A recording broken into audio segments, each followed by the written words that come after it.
Hello दोस्तों, स्वागत है आप सभी का आरबीएससी ऑनलाइन क्लास में। और आज हम इस क्लास में Rajasthan board class 10th social science यानी कल आप सभी का सोशल साइंस सामाजिक विज्ञान का पेपर है और हुबहू आप सभी को पेपर बताने वाला हूँ। 16 मार्च 2024 कक्षा 10वीं सामाजिक विज्ञान का संपूर्ण रियल पेपर आप सभी के सामने है। यानी हुबहू ऐसा ही आपको प्रश्न पत्र कल के एग्जाम के पेपर में आपको ऐसे ही क्वेश्चंस देखने को मिलेंगे।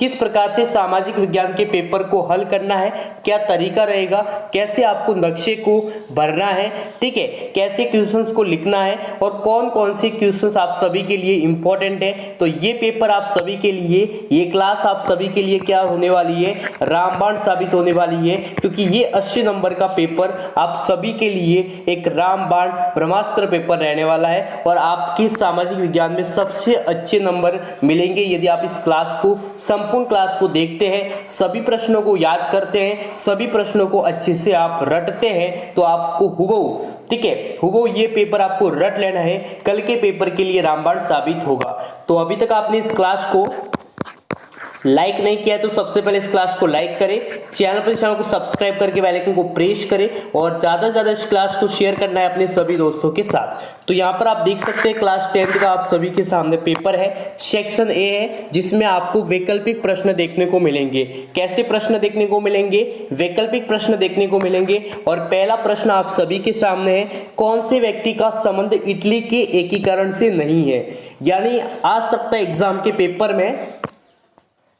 के पेपर में आपको वो यहाँ पर मिल सकता है क्वेश्चंस कि कौन से व्यक्ति का, किस व्यक्ति का संबंध इटली के एकीकरण से नहीं है। तो यहाँ पर ऑप्शन आपको मिल रहे हैं, ज्यूसेppe मैच्चिनी, गेरिबाल्डी या फिर मेटरनिक या फिर काबूर। तो ये ऐसा कौन सा, यानी कौन सा व्यक्ति है जिसका इटली के एकीकरण से किसी भी प्रकार का संबंध नहीं है, ठीक है। तो यहाँ पर इसका जो सही आंसर हो जाएगा वो हो जाएगा मेटरनिक, ठीक है। यानी मेटरनिक जो थे उनका कोई इटली से संबंध नहीं है।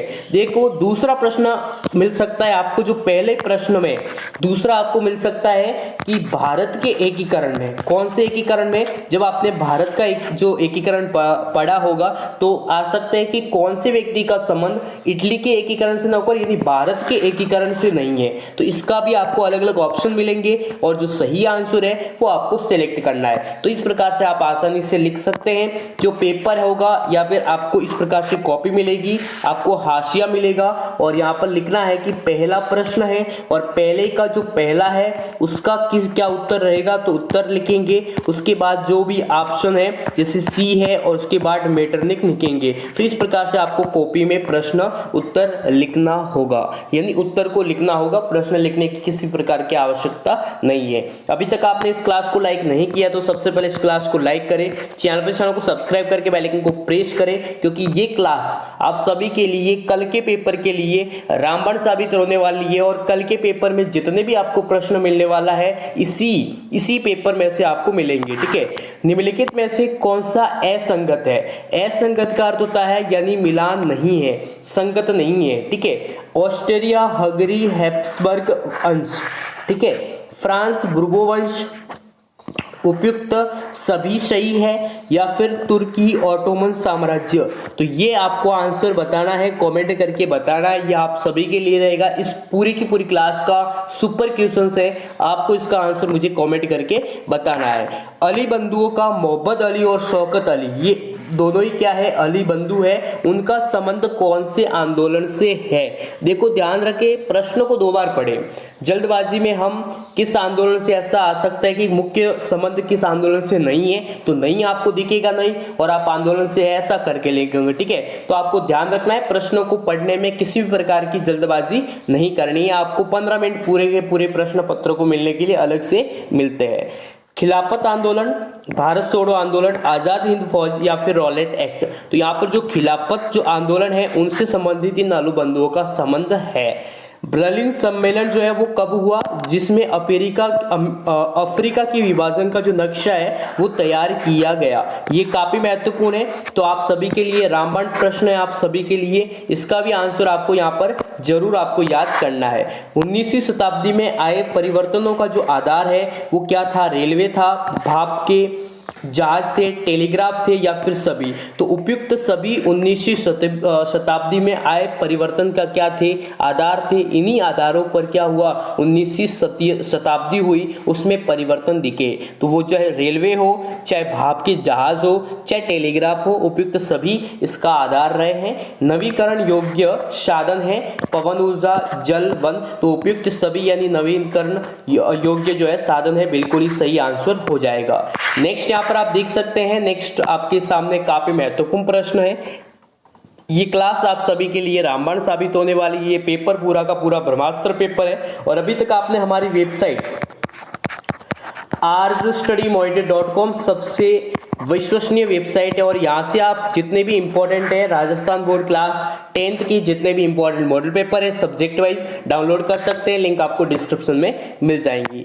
सिपको आंदोलन से जुड़े हुए पर्यावरणविद है तो कौन है? सुंदरलाल पुड़गुआ, राजेंद्र सिंह या फिर यहाँ पर अमृता देवी विश्नोई। इसका सही आंसर है वो क्या हो जाएगा? यहाँ पर अमृता देवी विश्नोई इसका सही आंसर हो जाएगा।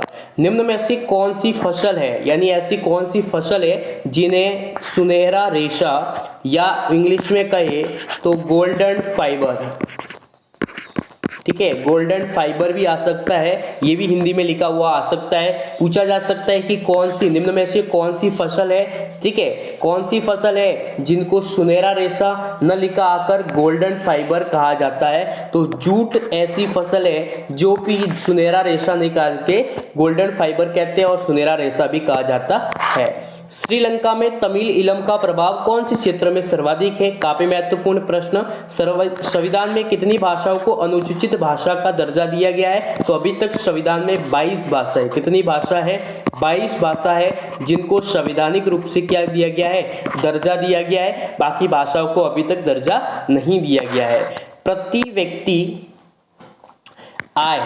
व्यक्ति आय देश की कुल आय बट्टा कुल जनसंख्या देश की कुल आय, संकल घरेलू उत्पाद कुल संख्या संकल घरेलू उत्पाद। तो यहाँ पर इसका जो सही आंसर हो जाएगा वो यहाँ पर ए हो जाएगा, यानी ये इसका जो सही फॉर्मूला रहेगा देश की कुल आय अपॉन कुल जनसंख्या। नेक्स्ट यहाँ पर आप देख सकते हैं भारत में वन्य जीव एक्ट कौन से वर्ष में लागू किया गया?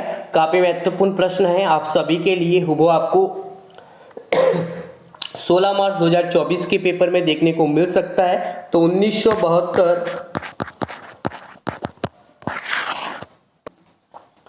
तो भारत में वन्य जीव जो एक्ट जो लागू हुआ वो 1972 में हुआ था। कब हुआ था? 1972 में हुआ था, यानी इसका जो ए आंसर है बिल्कुल ही सही आंसर होगा। सड़क परिवहन का प्रकार है तो बस है, रेल है, हवाई जहाज है, तो जलयान है, ठीक है। तो बस क्या है? एक रेलवे परिवहन का प्रकार है, तो ए ऑप्शन बिल्कुल ही सही आंसर हो जाएगा। नेक्स्ट यहाँ पर आप देख सकते हैं जो सेवा जो क्षेत्रक है वो व्यक्त नहीं करता है। तो डेयरी उत्पादन कैसा क्षेत्रक है, परिवहन कैसा है, भंडारण कैसा है, ठीक है, और संचार। तो यहाँ पर जो भंडारण है वो किसी भी प्रकार से सेवा क्षेत्रक से कोई संबंध नहीं रखता है, और डेयरी रखती है, परिवहन रखता है, संचार के जो साधन है वो भी रखते हैं। उधार देने का नवीनतम विकसित स्रोत कौन सा है? निजी बैंक है, ग्रामीण बैंक है, स्वयं सहायता समूह है, या फिर व्यावसायिक बैंक है। तो अभी के लिए जो नवीनतम जो विकसित जो स्रोत है वो यहाँ पर स्वयं सहायता समूह है, यानी बी ऑप्शन क्या हो जाएगा? बिल्कुल ही करेक्ट हो जाएगा। तो इस प्रकार से यहाँ पर आप देख सकते हैं। नेक्स्ट यहाँ पर आप देख सकते हैं रिक्त स्थानों की पूर्ति करो। ये आपको सेकेंड क्वेश्चन देखने को मिलेगा, ठीक है। प्रश्न संख्या आपको सेकेंड देखने को मिलेगी, जिसमें यहाँ पर आप देख सकते हैं जून 1992 में ब्राजील के कौन सा शहर है जहाँ पर प्रथम अंतरराष्ट्रीय पृथ्वी सम्मेलन का आयोजन हुआ था, ठीक है। तो कौन सा है? Rio de Janeiro. ये इसका क्या हो जाएगा? सही आंसर हो जाएगा। तो काफी इंपॉर्टेंट है, आपको हुबहू 16 मार्च 2024 के पेपर में हुबहू ये पेपर मिल सकता है। सेकंड यहाँ पर आप देख सकते हैं केंद्र सरकार की ओर से करेंसी नोट जारी करता है, तो कौन करता है? आरबीआई करता है, यानी रिजर्व बैंक के द्वारा ही केंद्र सरकार की ओर से करेंसी जो नोट है वो जारी किए जाते हैं। नेक्स्ट यहाँ पर आप देख सकते हैं बांग्लादेश ग्रामीण बैंक के संस्थापक 2006 में शांति के लिए नोबेल पुरस्कार से सम्मानित हुए थे, वो थे प्रोफेसर मोहम्मद यूनिस। ठीक है। प्रथम विश्व युद्ध जो है हुआ वो 1914 में हुआ था, फर्स्ट वर्ल्ड वार, और जो सेकेंड वर्ल्ड वार हुआ वो 1918 में हुआ। तो ये याद आपको जरूर रखना है, ठीक है, 1935 में। नेक्स्ट यहाँ पर आप देख सकते हैं असहयोग आंदोलन जनवरी में 1921 में, कब हुआ? 1921 में। ग्रामीण क्षेत्र के लिए कृषि, ठीक है, क्या हो जाएगा इसका जो सही आंसर? कृषि क्यों महत्वपूर्ण है? ठीक है, ग्राम पंचायत का जो मुखिया होता है वो कौन होता है? सरपंच होता है। नेक्स्ट यहाँ पर होगा जो आपको अति लघुत्रात्मक प्रश्न देखने को मिलेंगे, और जो मुख्य प्रश्न है, जो मेन प्रश्न है, जो आपके लिए इंपॉर्टेंट प्रश्न है, कल 16 मार्च 2024 के लिए रामबाण प्रश्न है, वही मैं आप सभी को बता रहा हूँ। तो सबसे पहले आपको हुबहू एग्जाम के पेपर में जो गिरमिटिया जो मजदूर है वो किसे कहा जाता है, और अच्छी तरीके से मैं आपको इस प्रश्न को एक साधारण भाषा में समझा रहा हूँ। देखिए, जो गिरमिटिया है वो एग्रीमेंट, जो इंग्लिश का जो शब्द होता है समझौता, क्या होता है? समझौता, समझौता होता है, और इसका क्या रूप है? अभ्रंश रूप है। कैसा रूप है? अभ्रंश जो रूप है वो क्या है? गिरमिटिया है। क्या है? गिरमिटिया।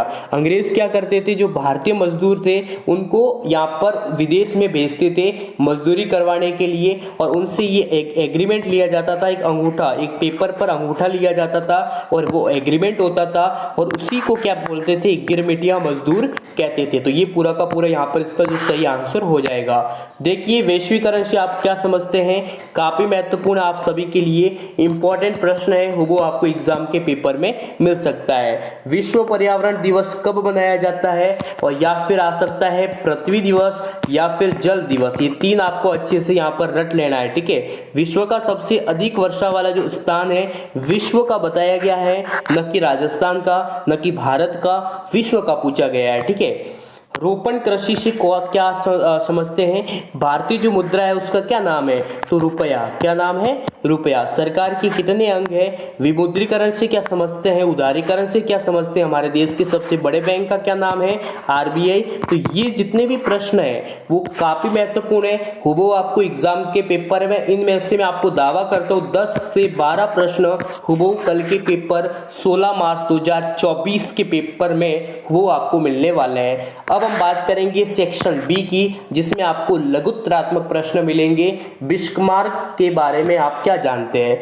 पूना पैक्ट कब और किन के मध्य हुआ था? ये सभी प्रश्न जितने भी मैं आपको बता रहा हूँ, ये पूरा का पूरा पेपर जो है हुबहू कल आपको पेपर में मिल सकता है। ये काफी महत्वपूर्ण है, रामबाण प्रश्न है, ठीक है। महामंदी के 2 कारण लिखना है। नवीनीकरण और अनवीनीकरण जो संसाधन है उनमें क्या क्या अंतर है? जैव विविधता, ठीक है, जैव विविधता यानी बायोडाइवर्सिटी काफी महत्वपूर्ण है। इसके बारे में थोड़ा आपको अच्छे से पढ़ लेना है, ये कल के पेपर के लिए काफी रामबाण सुपर क्वेश्चंस रहने वाला है, ठीक है। वाणिज्यिक जो कृषि है उसकी जो प्रमुख विशेषता है वो आपको लिखनी है, ये भी इंपॉर्टेंट है, ठीक है, ये भी इंपॉर्टेंट है। उपभोक्ता किसे कहते हैं? उपभोक्ता के 2 कर्तव्य लिखना है। गठबंधन सरकार से क्या समझते हैं? जैव संसाधन अजैव संसाधन से क्या अंतर है? वैश्वीकरण व विदेशी निवेश को आकर्षित करने हेतु भारत सरकार क्या कदम उठाए गए हैं? धर्मनिरपेक्ष राज्य से क्या समझते हैं? और भारत एक धर्मनिरपेक्ष देश है। क्या है? धर्मनिरपेक्ष देश है, ये भी आपको याद रखना है, ठीक है। इसी प्रकार से यहाँ पर आप देख सकते हैं रबी और जो खरीफ जो फसल है उनमें आपको अंतर भी स्पष्ट करना है। फिर आ जाएगा section C is the most important section है, और इसमें से जितने भी इंपॉर्टेंट है मैं आपको बता दे रहा हूँ। जो 2 प्रश्न है यहाँ पर आप देख सकते हैं, औद्योगिकीकरण से यूरोप में क्या परिवर्तन आए और राष्ट्रवाद के संदर्भ में इसे स्पष्ट करना है। जर्मनी और इटली के एकीकरण की जो प्रक्रिया है वो आपको समझानी है। उनका जो एकीकरण हुआ उसकी जो प्रोसेस थी ना वो क्या थी, प्रक्रिया क्या थी, ठीक है। नेक्स्ट यहाँ पर आप देख सकते हैं अथवा वाले क्वेश्चन से दोनों में से जो आपको अच्छे से जिसके बारे में आप विस्तृत जानकारी रखते हैं वो प्रश्न वो आपको यहाँ पर उत्तर लिखना है। बहुउद्देशीय नदी परियोजना से क्या समझते हैं? वर्तमान में जल संरक्षण की क्या आवश्यकता क्यों है? तो ये बिल्कुल ही सिंपल है और इम्पोर्टेंट भी है, ठीक है। नेक्स्ट यहाँ पर आप देख सकते हैं भारत में लैंगिक जो मसले हैं वो क्या है, इसके सुधार हेतु जो आवश्यक जो सुझाव है वो आपको देना है। तो ये भी काफी महत्वपूर्ण है, इंपॉर्टेंट भी है। ठीक है, भारत में महिलाओं के राजनीतिक प्रतिनिधित्व की जो प्रगति है उसकी आपको समीक्षा करनी है, तो काफी महत्वपूर्ण आप सभी के लिए। इसी प्रकार से राष्ट्रवाद से संबंधित परंपरागत ऊर्जा स्रोतों के नाम लिखे और किसी एक का वर्णन करना है। एक सविनय अवज्ञा आंदोलन, देखिए ध्यान से आपको याद रखना है, या तो असहयोग आंदोलन या सविनय अवज्ञा आंदोलन या जो भारत छोड़ो आंदोलन, तीनों ही गांधी जी के नेतृत्व में ही जो है चलाए जाने वाले देश को स्वतंत्र करने वाले आंदोलन थे। और तीनों का उद्देश्य देख लीजिए, असहयोग आंदोलन यानी असहयोग, अंग्रेज जो कार्य करते थे हमारे देश में उनमें असहयोग करना। सविनय अवज्ञा आंदोलन यानी अब विनय से नहीं, अवज्ञा करनी होगी, किसी भी जो आदेश होगा उसकी अवज्ञा करनी है। और अंग्रेजों को भगाने का जो यहाँ पर आंदोलन था वो भारत छोड़ो आंदोलन, जो कि उनमें भारत छोड़ो नारा भी दिया गया। 1942 का आंदोलन था। ठीक है, तो ये आपको याद रखना है, इनमें से एक आपको जरूर मिलेगा।